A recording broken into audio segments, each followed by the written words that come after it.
Hi, my name is Earl Creech from Utah State University, and nitrogen fertilizer represents somewhat of a two-edged sword to wheat growers. N fertilizer is absolutely essential to achieve the yields desired by the grower and also to hit the benchmarks needed to market the crop. But it represents a major expense in the production of the crop, and because of that, needs to face significant scrutiny to make sure that we're applying the right amount and not wasting money. The current nitrogen guidelines on dryland wheat in this area were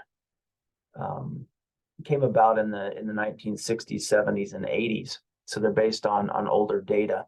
And if you think about how much has changed over the past 20, 30, 40 years in terms of the genetics that we use, the equipment that we use, how we manage the crop, and even the technologies associated with the fertilizer, things have changed to enough that it's important that we go back occasionally and look at what we're doing and why it's being done, and to make sure it's still relevant. So the objective of this research is to evaluate different sources of nitrogen, different technologies, rates, and timings on the yield and quality of dryland winter wheat.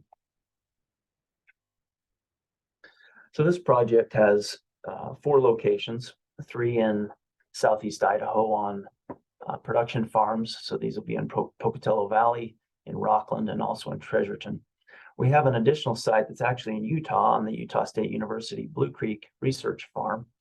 And this farm is located just a few miles south of the Idaho state line on similar soils and environmental conditions that southern Idaho dryland growers face. And so many southeast Idaho farmers have adopted the USU Blue Creek farm as one of their own.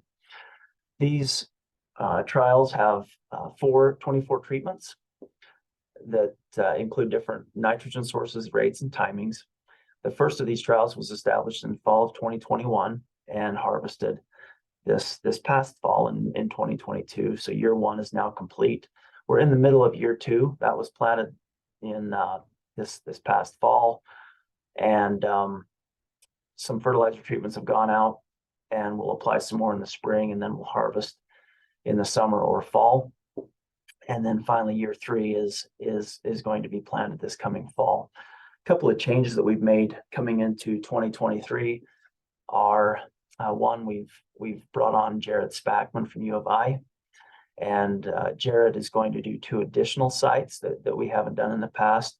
And the idea here is that we can get these treatments out into some different environments, different soil types, and we can just to make sure that we have a robust set of data that will be applicable across all the wheat growing region of southeast Idaho. And in order to help pay for that, we're going to cut back on the number of end use samples that we're going to run in the lab. So the baking and milling will cut back from about 300 samples down to about 100.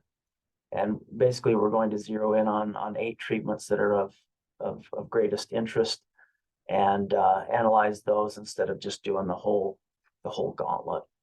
But in all, we should have 14 site years of data from over the 3 years of this project, and really a really robust set of data that I think will help get us to where we need to be. So I think an important question is, why is this research relevant to wheat growers? Well, first off, nitrogen is a major part of the expense of growing wheat, but it's something that is critical to achieving yield and quality that we need in order to sell the crop and to be profitable. And we're living in interesting times, and we're dealing with high fertilizer prices. We're dealing with a wheat price that's higher than normal, and so I think every wheat grower in Idaho has probably had to sit back and assess what they've been doing in terms of fertilization, and try to figure out is there something that can be done to tweak the application to be more profitable? Do I need to apply more? Do I need to apply less in order to capture these wheat prices? It's a really interesting time, and this research is really designed to assess that question. But really appreciate the support of the Idaho Wheat Commission. As always, please feel free to reach out if you have any questions or ideas that we should be addressing. Thank you.